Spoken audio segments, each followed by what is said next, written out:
দর্শক, প্রবাসী বাংলাদেশিদের একটি অংশ যুক্তরাষ্ট্র, যুক্তরাজ্য সহ বিশ্বের বিভিন্ন দেশে নীতি নির্ধারণী পর্যায়ে কাজ করে যাচ্ছে। ফলে প্রবাসী জনগোষ্ঠীর মধ্যে দেশের সবচেয়ে মেধাবী, সবচেয়ে শিক্ষিত এবং সবচেয়ে অর্থশালী বিপুল সংখ্যক মানুষ আছেন, যারা রেমিটেন্সের চেয়েও গভীরতর অবদান রাখতে পারেন। সেই সব স্বপ্নবাজ মানুষদের কথা বলবো আরটিভির নিয়মিত আয়োজন প্রবাসে পরবাসে। আপনাদের সঙ্গে আছি আমি মাসুক সিদ্দিক, এবং আজকে অতিথি হিসেবে আমাদের মধ্যে উপস্থিত রয়েছেন যুক্তরাষ্ট্রের মিশিগানের ওয়ারেন সিটির ক্রাইম কমিশনার এবং শহীদ নেসা হোম কেয়ারের সিইও জনাব সুমন কবির। সুমন ভাই, আপনাকে স্বাগতম। সালাম আলাইকুম, ধন্যবাদ। ওয়ালাইকুম আসসালাম, কেমন আছেন? আলহামদুলিল্লাহ, ভালো আছি। ভীষণ সুন্দর লাগছে আপনাকে, এবং মনে হচ্ছে যে আমাদের আজকের এই পরিসরটা আলোকিত হয়ে গেছে। সুমন ভাই, আপনার কাছে যদি জানতে চাই যে দীর্ঘদিন পর দেশে এসেছেন, প্রায় 6 বছর, তাই না? এই যে 6 বছর পর দেশে আসলেন, কেমন লাগছে দেশ? আসলে আমরা যারা প্রবাসে থাকি, মাতৃভূমিতে যখন আমাদের উড়োজাহাজটা মাতৃভূমির আকাশসীমায় চলে আসে, তখন থেকেই অন্যরকম একটা ভালো লাগা কাজ করে। যারা প্রবাসে আছেন, অনেকদিন পরে যারা আসেন, তারা এই অনুভূতির সাথে খুবই ভালো পরিচিত। অনুভূতিটা সত্যিই অসাধারণ। সেই সাথে আমি আমার ফ্যামিলি নিয়ে এসেছি, আমার বাচ্চা কাচ্চাদের নিয়ে প্রথমবারের মতো বাংলাদেশে আসলাম। তো খুবই ভালো লাগছে। আমি আমার গ্রামের বাড়িতে থাকছি এইবার। আচ্ছা, অনুভূতিটা অসাধারণ। আচ্ছা, আপনার গ্রামের বাড়ি তো খুব সম্ভবত সিলেটের ফেন্সুগঞ্জ। জি, সিলেটের ফেন্সুগঞ্জের আশেপাশে তো অনেক জায়গায় এখন পর্যন্ত ঘুরেছেন। পুরো বাংলাদেশে ইনফ্যাক্ট আপনি ঘুরছেন, যেহেতু দেশে এসেছেন দীর্ঘদিন পর। কোনো পরিবর্তন চোখে পড়েছে বা ভালো লাগা মন্দ লাগার মতো কোনো কিছু আছে? পরিবর্তন যেটা, তো আমাদের দেশে তো সার্বিক একটা পরিবর্তন এসেছে। এমনিতে যে আমরা তো হাকালুকি, বাংলাদেশের বৃহত্তম হাওর, সাউথ ইস্ট এশিয়ার ইনফ্যাক্ট বৃহত্তম হাওর হাকালুকি পাড়ের আমরা লোক। আমাদের বাড়ির পাশেই হাকালুকি হাওর। সো হাকালুকি হাওরে আমরা ঘুরলাম, এবং হাকালুকি হাওরে হিজলবন বলে একটা জায়গা আছে, খুবই অসাধারণ। আচ্ছা, খুবই অসাধারণ। হাওরের বাতাসটাই অসাধারণ। লোকাল একটা প্রোগ্রামে, ভিডিওতে আমি বলেছি যে এটা যে আমাদের লোকাল গভর্নমেন্টের দৃষ্টি আকর্ষণ করেছিলাম যে আমাদের যে প্রত্যন্ত অঞ্চলে যে ভিজিটিং স্পটগুলো আছে, আমাদের স্থানীয় সরকার বলেন এবং যারা সংশ্লিষ্টরা আছেন, একটু যদি নজর দেন, এখানে আমাদের পর্যটকরা আরও বেশি আসবেন। সেই ক্ষেত্রে আমাদের স্থানীয়রা এই পর্যটকদের কাছ থেকে অনেকভাবে উপকৃত হবেন, এবং আমাদের পর্যটন শিল্প আরও সমৃদ্ধ হবে। যেটা আমি বলতে চাই আপনাদের এই অনুষ্ঠানের মাধ্যমে, যে আমরা আমাদের অ্যাকচুয়ালি দেশপ্রেমের চাষটা কমে গেছে। খুব সুন্দর একটা কথা বলেছেন যে দেশপ্রেমের চাষ, সেখান থেকে ফসল হবে, ফসল গোলায় উঠবে, এবং সেই ফসল বেচে মানুষের উন্নতি হবে। এরকম একটা পরিস্থিতি আসলে সবার মনেই হয়তো বা কাজ করে। তারপরেও আসলে আমরা স্বপ্ন দেখি, স্বপ্ন দেখতে হবে, স্বপ্ন নিয়ে মানুষ বাঁচে। এবার একটু আপনার কাজের জায়গাটায় আসি, যে যুক্তরাষ্ট্রে যাওয়া এবং ওখানে বিভিন্ন কাজের সাথে আপনি সম্পৃক্ত আছেন। কি কি নিয়ে সম্পৃক্ত আছেন বা কি কি নিয়ে ব্যস্ত আছেন? বর্তমানে আমি সিটি অফ ওয়ারেনের ক্রাইম কমিশনে আছি। এছাড়া আমি বাংলাদেশ অ্যাসোসিয়েশন অফ মিশিগান বামের 2 টার্মের সেক্রেটারি ছিলাম। আর আমার নিজস্ব একটা ব্যবসা প্রতিষ্ঠান আছে আপনাদের দোয়ায়, আলহামদুলিল্লাহ, শহীদ নেসা হোম কেয়ার, ওইটার সিইও আমি। আচ্ছা, এই তো চলে যাচ্ছে। প্রথমেই যদি আপনার ক্রাইম কমিশনার যে পোস্টটা, এটা সম্পর্কে জানতে চাই যে কি কি দায়িত্ব পালন করতে হয় সেখানে। কমিশনটা হচ্ছে আমেরিকার সিটিতে বিভিন্ন ধরনের কমিশন থাকে, বিভিন্ন ধরনের টপিক্সের উপর। সো এই অনেকটা কমিশনের মধ্যে ক্রাইম কমিশন হচ্ছে one of them. So crime commission হচ্ছে, আমরা বেসিক্যালি আমাদের কাজটা হচ্ছে যে জনগণ এবং পুলিশ ডিপার্টমেন্ট সহ যারা অথরিটি আছেন তাদের মধ্যে একটা মেলবন্ধন তৈরি করা, এবং পুলিশ ডিপার্টমেন্টের যে ট্রান্সপারেন্সিটা আছে এইটা বলবৎ রাখা, এই যে জনগণ এবং পুলিশ ডিপার্টমেন্টের। সাধারণত আমরা যেটা বুঝি যে মেলবন্ধন তখনই দরকার হয় যখন মেলবন্ধনের অভাব থাকে বা কোথাও কোথাও গ্যাপ থাকে। কি কি ধরনের গ্যাপ আসলে আছে? সো গ্যাপ বলতে এইটা, ওই যেটা বললাম, বিভিন্ন ধরনের কমিশন থাকে, কমিশনে বিভিন্ন ধরনের মিটিং হয়, এখানে জনগণের যাওয়ার সুযোগ থাকে। সো আমাদের ক্রাইম কমিশনে যেইটা হয়, আমাদের সিটি অফ ওয়ারেনে প্রত্যেক মাসের, আমাদের যারা ভিউয়ার্সরা আছেন অনেকেই বাংলাদেশি আমেরিকান, মিশিগানে এখন second largest Bangladeshi American population, আলহামদুলিল্লাহ, আফটার নিউ ইয়র্ক। সো যারা দেখছেন অনেকেই জানেন না, আমি মেসেজ পৌঁছানোর চেষ্টা করি এবং দাওয়াত দেওয়ার চেষ্টা করি যে প্রত্যেক মাসের প্রত্যেক বুধবার 6টার সময় আমরা ভেন্যুটা চেঞ্জ হয়, বাট বেসিক্যালি ক্রাইম কমিশনের একটা বিল্ডিং আছে মাউন্ট আর 13 মাইলে। সো ওইখানে ওই মিটিংটা হয়। ওইখানে কিন্তু পাবলিকরা যেতে পারেন, ওদের জন্য 3 মিনিটের একটা ইয়ে থাকে। কোনো ধরনের আইনি যদি জটিলতায় থাকেন, কোনো ধরনের সমস্যায় থাকেন, ওই 3 মিনিটের মধ্যে আপনি ওইটা উপস্থাপন করতে পারেন। এবং আমার অভিজ্ঞতা থেকে আমি বলছি, এখানে পুলিশের ঊর্ধ্বতন কর্মকর্তারা থাকেন, ওরা নোট করে নিয়ে যান এবং খুব তাড়াতাড়ি ওইটার সমাধান ওনারা করেন। খুবই সুন্দর। এবং আসলে আমেরিকা তো আসলে স্বপ্নের দেশ সম্পর্কে জানার আগ্রহ আমাদের এবং দর্শকদের সবারই ভীষণ। তো সেই জায়গা থেকে কি কি ধরনের ক্রাইম ওখানে পরিলক্ষিত হয়? ক্রাইম তো অ্যাকচুয়ালি প্রত্যেকটা সিটির আমার অভিজ্ঞতা থেকে হচ্ছে যে সিটিটা যত বড় হয় পপুলেশন ওয়াইজ, ক্রাইম রেটটা মানে একটু বাড়ে, মানে প্রত্যেক দিক থেকেই। সো সেই ক্ষেত্রে আমেরিকাতে ক্রাইমটা হচ্ছে গান ভায়োলেন্সটা আমার কাছে পরিলক্ষিত হয়, যেটাকে আমাকে মর্মাহত করে। এই যে আমেরিকাতে গান ক্যারি করা বা গান পারচেস করা মোটামুটি সহজ ব্যাপারে, অনেকেরই গান আছে।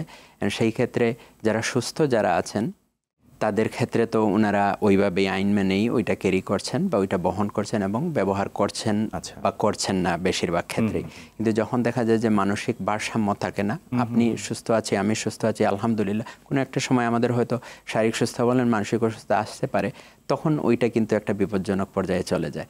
এবং বেশিরভাগ ক্ষেত্রে এই ঘটনাগুলো মানসিক এই যে বেকারগ্রস্ত লোকজন থেকেই সংগঠিত হয়। তো সেই ক্রাইমটাই আমাকে খুব নাড়া দেয়, খুবই নাড়া দেয়। যদিও আমরা আমাদের এই আয়োজনে সবসময় সম্ভাবনার কথা বলি এবং বিভিন্ন গঠনমূলক কথাগুলো নিয়ে আলোচনা করা হয়, কিন্তু যেহেতু আপনার আসলে চাকুরি রিলেটেড এইটা, সেই কারণে এই বিষয়টা শুনে নিলাম, ভীষণ ভালো লাগলো।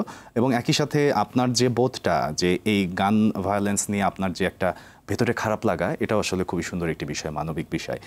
এবারে একটু একটু মিশিগান সম্পর্কে শুনি। এটার আকার কেমন, জনগণ কেমন, মানুষগুলোর আচরণ কেমন? আচ্ছা, সো মিশিগান হচ্ছে সিটি অফ ওয়ারেন, হচ্ছে ওই যে আমেরিকার 50টা স্টেটের মধ্যে মিশিগান হচ্ছে একটা স্টেট। ওই স্টেটের মধ্যে সিটি অফ ওয়ারেন হচ্ছে একটা সিটি। সিটি অফ ওয়ারেন হচ্ছে second largest city in Michigan. Detroit হচ্ছে the most largest, population wise second largest city হচ্ছে সিটি অফ ওয়ারেন। ওইখানে আমাদের বাংলাদেশি আমেরিকান কমিউনিটি এখন খুবই গ্রো হচ্ছে। আগে আমরা খুবই হাতে গোনা কিছু পরিবার ছিল। So within last 5-10 years after Covid, pre Covid যেটা হয়েছে, বড় বড় শহর থেকে লোকজন, মফস্বল শহর যদি আমি বলি, ওই শহরগুলোতে যাওয়ার প্রবণতা বেড়েছে। সেটা কাজের ক্ষেত্রে বলেন, অফিস ক্লোজ হয়ে গেছে, ইন হোম জব বেড়ে গেছে, তখন দেখা যাচ্ছে যে আপনাকে সিটিতে আর থাকতে হচ্ছে না।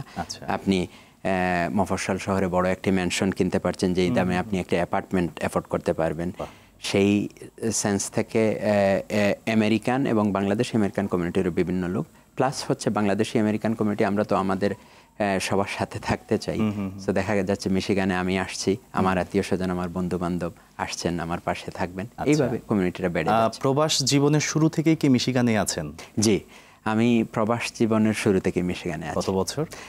আমি 2008-এর সেপ্টেম্বরে আমেরিকাতে যাই, প্রবাসী হই, তখন থেকেই মিশিগানে আছি। বেশ দীর্ঘদিন। মোটামুটি দীর্ঘদিন। মানুষের যেটা হয় যে আসলে যে দেশেই থাকুক না কেন, সেই দেশে কিভাবে গিয়েছে এ ব্যাপারে দর্শকদের একটা অন্যরকম আগ্রহ থাকে। একটু আপনার থেকে শুনি যে যাওয়াটা কিভাবে হলো। সার্টেনলি। সো আমি বেসিক্যালি 2008-এ আমি আমার ওয়াইফের সাথে পরিচয় হয়, আমরা বিবাহ বন্ধনে আবদ্ধ হই। সো উনি স্পাউস ভিসা অ্যাপ্লাই করেন, সেই ভিসাই আমি ওইখানে যাই। তখন থেকে সেইখানে আমার শুরু। ওইখানে কাজ অ্যাকচুয়ালি তখন 2008-এ বিশ্বের অবস্থা খুবই খারাপ ছিল, আমেরিকার অবস্থা খুবই খারাপ ছিল, কাজ পাওয়া খুবই দুরূহ ছিল। 6 মাস আমি কোনো কাজ পাই নাই। কাজ পাওয়ার আগেই আমি কলেজে ভর্তি হয়ে গিয়েছিলাম, আলহামদুলিল্লাহ। সো কলেজে আমি রেডিওগ্রাফির একটা কোর্স করি, ওইটাই ছিল। তারপরে পাশাপাশি প্রথমে যেটা হয় স্টুডেন্ট লাইফ, প্লাস ইজি ছিল না, প্লাস আমার 2টা বেবি, আস্তে আস্তে 3জনও হয়ে যান। তো কোনো একটা সময় আমি 3টা জব করতাম, রাত্রে কলেজে যেতাম। তারপরে আমার কোর্স শেষ হওয়ার পরে রেডিওগ্রাফি জব করলাম প্রায় 7 বছর। এরপরে আমার এই বিজনেসে পদার্পণ। মানে অনেক চড়াই উতরাই পার করে ধাপে ধাপে একটা জায়গায় এসে থিত হয়েছেন এবং আপনি আসলে দেশের মানুষের মুখ উজ্জ্বল করছেন আপনার জায়গা থেকেই। একটু ভাষার জায়গাতে যদি আসি, তো আমরা তো বাংলা ভাষাভাষী মানুষ, বাংলায় কথা বলতে স্বাচ্ছন্দ্য বোধ করি। বিভিন্ন দিবসে বিভিন্ন কালচারাল প্রোগ্রামগুলোর আয়োজন বা সাংস্কৃতিক বিনিময়ের যে আয়োজনগুলো হয়, সেগুলো কি রকম মিশিগানে? 21শে ফেব্রুয়ারি বলেন, জাতীয় কোনো দিবস বলেন, আমরা শুধু দিবসের মধ্যে মনে হয় সীমাবদ্ধ রেখে ফেলেছি এইটা। এই যে দেশপ্রেমটা, এই যে আমি একটা শব্দ আর একটা অনুষ্ঠানে আমি বলেছি যে আমাদের আসলে দেশপ্রেমের চাষটা খুবই কম হয়, আমাদের এই চাষটা বাড়ানো দরকার।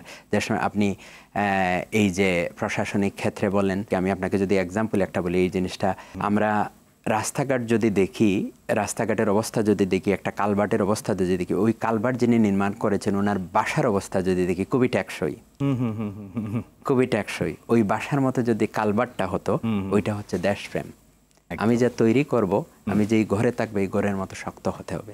কিন্তু আমাদের কালভার্টগুলা দেখা যায় যে 1 বছর বানালে পরের বছর শেষ, দেখা যায় যে ইটের বদলে বাঁশ। এটা খুবই দুঃখজনক। সো যেটা আমি যেই মেসেজটা আমি দিতে চাই যে দেশপ্রেমের চাষ আমাদের বাংলাদেশে একটা চেঞ্জ এসেছে, এবং অনেকেই বলেন আমার থেকে আগের জেনারেশন যারা, দুঃখজনকভাবে তার সাথে আমার একটা ব্যাপারে দ্বিমত হয়, যে বলেন যে না আমাদের কিচ্ছু হবে না। এই জায়গাটা আমার দ্বিমত।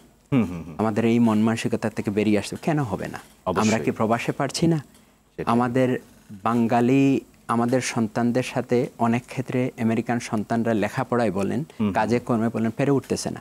আলহামদুলিল্লাহ আমাদের মেধা এবং মনন খুবই ভালো, শুধু আমরাই আমাদের দেশে আমাদের মেধাকে আমরা ব্যবহার করতে পারছি না। ভাইয়া, আপনার সাথে গল্প তো জমে উঠেছে, কিন্তু এই পর্যায়ে একটি বিরতি নিতে হচ্ছে। প্রিয় দর্শক, নিয়ে নিচ্ছি ছোট্ট একটি বিরতি, সাথেই থাকুন, ফিরছি একটু পরেই।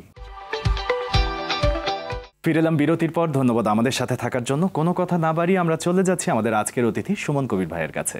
ভাইয়া, আপনি যেহেতু ক্রাইম কমিশনার হিসেবে কাজ করছেন, একটু আপনার থেকে শুনি যে আপনার দৃষ্টিতে অপরাধ প্রতিরোধে স্থানীয় সরকারের কি করণীয় হতে পারে? অপরাধ প্রতিরোধে প্রথমটা হচ্ছে যে আমাদের বাংলাদেশের আইন সম্পর্কে, টু বি অনেস্ট, আমি আইনজ্ঞ না, জানি না আইন কতটুকু আছে, কতটুকু অ্যাকচুয়ালি প্রয়োগ হয়। আইন এবং আইনের প্রয়োগ বিষয়টা খুবই জরুরি। আপনাকে যদি এক্সাম্পল বলি, আপনি আমেরিকায় যদি ড্রাইভ করেন, রাত 3টায় আপনি ড্রাইভ করছেন, রাস্তায় একটা কাকপক্ষীও নাই, একটা রেড লাইট চলে আসলো, আপনি দাঁড়িয়ে গেছেন, সবাই দাঁড়িয়ে যায়। কাকপক্ষীও নাই, একটা গাড়ি, আপনি দাঁড়িয়ে গেছেন কেন? আমার মতে ওইটা আইনের জন্য। $175 ফাইন ওনাকে ভরতে হবে এই টাকার ভয়ের জন্য, এই টিকেটের জন্য। সো এই জিনিসটা যদি আমরা নিয়ে আসতে পারি, কেন বদলাবো না? আমরা অবশ্যই বদলাবো। অবশ্যই, আমরাও আসলে সেটাই চাই যে মানুষ বদলাক এবং সুঅভ্যাসগুলো আসলে লালিত হোক। আপনার কাছে আরও জানতে চাইবো যে আপনার যে বিজনেস, আপনি খুব সম্ভবত কেয়ার গিভিং এর যে অর্গানাইজেশনটি চালাচ্ছেন, সেটা সম্পর্কে একটু শুনি। শহীদনেস আমার বাবা মায়ের নামে। আমার বাবা মৃত, আমার মা আছেন আমাদের সাথে এখন আলহামদুলিল্লাহ। সো বাবা মায়ের নামে আমার বিজনেসটি ওপেন করা। সো এই বিজনেসটি হচ্ছে যে নন মেডিকেল চর্চ সার্ভিস, যেটা আমাদের স্পেশালি কমিউনিটিতে যারা এল্ডারলি পেশেন্টরা আছেন, এল্ডারলি কমিউনিটি আছেন, সো তাদের জন্য, প্লাস এনিবডি ওভার 18 অ্যাডাল্ট যারা আছেন, তারা যদি কোনো শারীরিক সমস্যা থাকে তাদের ক্ষেত্রে এটা প্রযোজ্য। সো নন মেডিকেল চর্চ সার্ভিস, যেটা যে আপনার দৈনন্দিন জীবনে আপনার উঠতে বসতে আপনার যে সাহায্যগুলো লাগে, যেমন লন্ড্রি করা, আপনার মেডিকেশন, ঔষধ খাওয়া, আপনার মিল প্রিপারেশন, রান্না বাড়া, আপনার ঘর পরিষ্কার করা, লন্ড্রি করা, এই কাজগুলোর জন্য সরকারি মেডিকেড থাকতে হবে। নাম্বার 1, সরকারি মেডিকেড এই কাজগুলা করার জন্য একজন কেয়ার গিভারকে পে করে। সো আমরা ওই কেয়ার গিভারের বেনিফিটের জন্য আমরা অ্যাপ্লাই করে দেই। পাশাপাশি যাদের কেয়ার গিভার নাই তাদেরকে আমরা কেয়ার গিভার প্রোভাইড করি আমাদের এজেন্সি থেকে। আচ্ছা, সেগুলো কি সবাই বাঙালি হয় নাকি বিভিন্ন দেশের হয়? সেটা প্রত্যেকটা কমিউনিটির হয়। আমার বাঙালি, আমেরিকান। আমাদের বাঙালি কমিউনিটির ক্ষেত্রে যেটা হয় যে আমরা এখনো, যেমন আমার পরিবারের যদি আমার মা থাকেন, আমরা এখনো যৌথ পরিবারে আছি, আমার মা বাবা আমার সাথে আছেন। দেখা যাচ্ছে যে আমি বা আমার বোন হোক, আমার স্ত্রী হোক, ওনাদেরকে টেক কেয়ার করছেন। অনেক ক্ষেত্রে দেখা যায় যে টাস্ক মেডিকেট যেগুলো পে করে, এইগুলো থেকেও আরো বেশি টেক কেয়ার হচ্ছে। কিন্তু অনেকে জানেন না যে এই সার্ভিসের জন্য পে করা হয়। নিউ ইয়র্কে এটা খুবই প্রচলিত, মিশিগানে মোটামুটি এখন পপুলার হয়ে গেছে। সো অনেকে এখনো জানেনই না যে আসলেও লিগালি ওনারা এই সার্ভিসটা দেওয়ার জন্য পে করতে পারে, ইনকাম করতে পারে। জি, যারা ওখানে আসলে এই সার্ভিসটা দিচ্ছে অ্যাজ এমপ্লয়ি আপনার অর্গানাইজেশনের, তাদের কি কি ধরনের কোয়ালিটি থাকতে হয় বা কি কি ধরনের ট্রেনিং আপনারা দিচ্ছেন? সো ট্রেনিংটা বেসিক্যালি মিশিগানে এখনো ম্যান্ডেটরি না। নিউ ইয়র্কে কোনো কোনো ক্ষেত্রে বিভিন্ন ইন্স্যুরেন্সের ক্ষেত্রে depending on what kind of insurance you have আপনার ট্রেনিংটা জরুরি। সো যেহেতু এটা নন মেডিকেল শর্ট সার্ভিস, সেই ক্ষেত্রে ট্রেনিংটা খুব একটা কমপ্লিকেটেড কিছু না। সো মিশিগানে এখনো ট্রেনিং নাই, আমরা এজেন্সি থেকে বলে দেওয়া হয় বা স্টেট থেকে যারা ওয়ার্কাররা অ্যাপ্রুভ করেন ওনারা যারা আছেন কেয়ার গিভার তাদেরকে বুঝিয়ে দেন যে আপনার দায়িত্ব কি কি। এইখানেই এখনো পর্যন্ত সীমাবদ্ধ আছে মিশিগানে। আমরা আমাদের আসলে বিভিন্ন পর্বে যেটা দেখেছি যে এই কেয়ার গিভার প্রফেশনটা নিয়ে সবাই বেশ কথা বলে এবং সবাই এটাকে আসলে একটা অন্যরকম নোবেল জায়গায় রাখে। তো আপনি কি মনে করেন যে বাংলাদেশ থেকে যারা কেয়ার গিভার প্রফেশনের জন্য দেশের বাইরে যেতে চায়, মিশিগানে যেতে চায়, তাদের জন্য কোনো পরামর্শ আছে? অবশ্যই এইটা একটা ভালো সোর্স হতে পারে বাংলাদেশের মানুষের জন্য, স্কিল ওয়ার্কার বা কেয়ার গিভার হিসাবে বিদেশে যাওয়ার। এছাড়াও আরও বিভিন্ন ধরনের স্কিল ওয়ার্কিং আছে। আমাদের দেশে একটা পরিবর্তন এসেছে। সো আমরা হোপফুলি, যেটা আমি আগেও বললাম আপনাকে, যে আমি বাঙালি হিসেবে বলছি না, হয়তো আমি একটু বায়াসড যেহেতু আমি বাঙালি, কিন্তু আমার মতে আমি অনেক, আপনি প্রবাসে গেলে তখন আপনার গণ্ডিটা একটু বড় হয়ে যায়, স্পেশালি অন্য দেশের মানুষদের ক্ষেত্রে মিশার ক্ষেত্রে যদি হয়। সো আমি কম্পেয়ার যদি করি, আমাদের দেশের মানুষের মতো এত স্কিল্ড ওয়ার্কার পৃথিবীর অন্যান্য দেশে খুবই কম। আমরা ভাষাটাও খুব তাড়াতাড়ি রপ্ত করতে পারি, যেটা অনেক দেশের মানুষরা অ্যাকসেন্টের ক্ষেত্রে হোক বা যে কোনো কারণে হোক পারেন না খুব সহজে। প্লাস আমরা খুবই কর্মঠ। আমাদের দেশে হয়তো আমাদের কাজের সুযোগ সুবিধা নাই, আমি বলবো। আমরা বলবো না যে আমরা দেশে আমরা অলস, আমাদের সেই ধরনের সুযোগ সুবিধা নেই। আপনার কয়টা ইন্ডাস্ট্রি আছে, কয়টা কাজের সুযোগ আছে। আমেরিকাতে আপনি 18 হলেই কাজ করতে হবে আপনাকে। আমাদের আমাদের যে রোগ ব্যাধি হয়, এইগুলোও কিন্তু আমাদের ওয়ার্ক এথিক থেকে এবং ওয়ার্ক অপরচুনিটি রিলেটেড, আমি বলবো। আপনি 18 থেকে যদি কাজ শুরু করেন, আমেরিকাতে দেখা যাচ্ছে যে আপনি 90-80 বছরের লোকজনও খুবই হেলদি, কারণ ওরা কাজ করতেছে খুবই আর্লি স্টেজ থেকে এবং তারা সুস্বাস্থ্যের অধিকারী। সো কেয়ার গিভার প্রফেশন, আমি ওইটাতে ফিরে আসছি, খুবই ভালো একটা অপরচুনিটি। আমাদের সরকার স্পেশালি চেঞ্জ হয়েছে, ওই ক্ষেত্রে যদি সরকার নজর দেন স্কিল ওয়ার্কার, দেখা যায় যে আমাদের বেশিরভাগ যারা প্রবাসে যান ব্যক্তিগত বা ফ্যামিলিগত উদ্যোগ থেকে, আমাদের সরকার থেকে খুব একটা সহযোগিতা আমরা পাই না বা দেয়া হয় না, এবং সরকার এই সুযোগটা নিচ্ছেন না। এটা কিন্তু সরকারের একটা আয়ের বড় উৎস হতে পারে। খুব সুন্দর একটি কথা বলেছেন। আপনার কথায় যেটা বারবার আসছিল, কয়েকবার আমার কানে এসেছে, সেটা হচ্ছে যে পরিবর্তন। আসলে পুরো বিশ্বই জেনে গেছে যে 5ই আগস্টের পরে যে নব অভ্যুত্থান, সেটার কথা।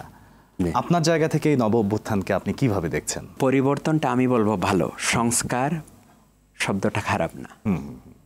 ব্যক্তিগত সংস্কার হোক, সমষ্টিগত সংস্কার হোক বা প্রশাসনিক সংস্কার আমাদের দরকার। এটা যদি কেউ বলেন যে আমরা ভালো আছি, ভালো ছিলাম, আমরা ভালো ছিলাম না।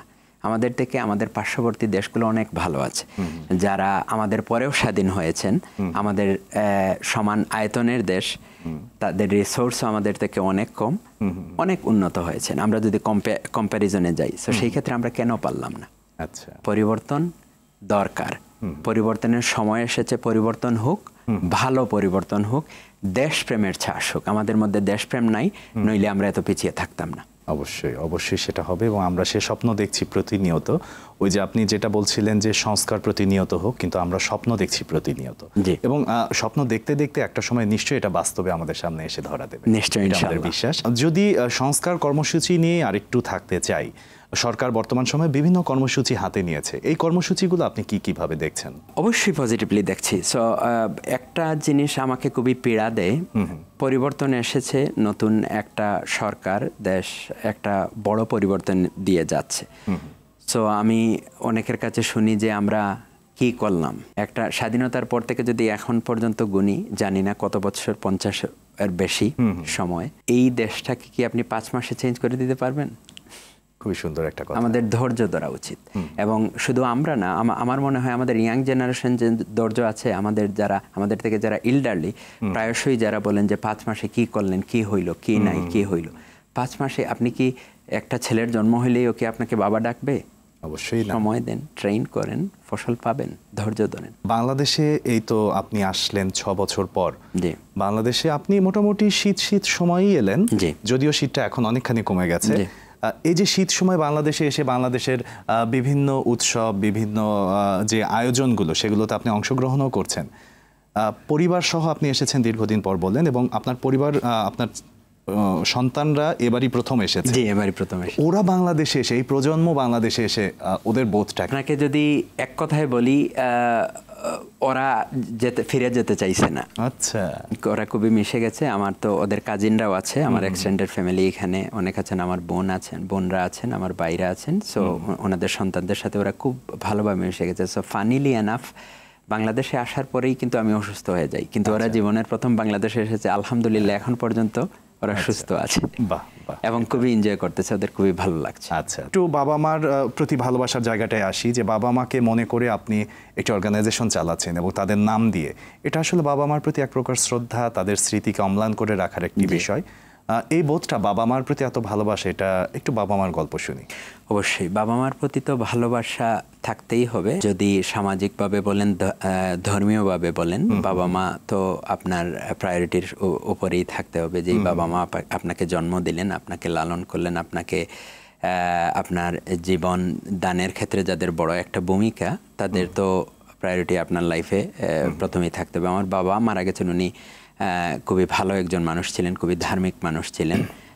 আমার দেখা মতে আমার বাবার কোনো এনিমি ছিল না, কোনো দুশমন নাই, এইরকম একজন মানুষ ছিলেন। সো সেই ক্ষেত্রে উনি একজন আইডল হিসেবে আমার বুকে সবসময় থাকেন। যেটা হয় অনেকে আমরা এটা রিয়েলাইজ করি কি না, আমাদের ছেলে সন্তানরা স্পেশালি, আমি যেটা ফলো করেছি, মেয়ের সন্তানও সমানই, বাবা মায়ের চরিত্রগত দিকটা অটোমেটিক্যালি তারা কিন্তু অ্যাডাপ্ট করে নেয় কোনো না কোনোভাবে। তো সেই ক্ষেত্রে আমরা যখন বাবা হই বা হব, আমাদের কথাবার্তা, চলাফেরা, আমরা কি করছি না করছি, এটা কিন্তু তাদের জন্য একটা শিক্ষা, একটা বুক। সব কিন্তু আর বই থেকে শেখা হয় না, পারিপার্শ্বিক অনেক দিক থেকেই শিক্ষা হয়। সো সেই ক্ষেত্রে আমার বাবা মায়ের স্থান অনেক উপরে। আর ধর্মীয় দিক থেকে চিন্তা করলে তো আমরা যারা মুসলমানরা আছি, আমরা তো বাবা মায়ের স্থান অনেক উপরেই।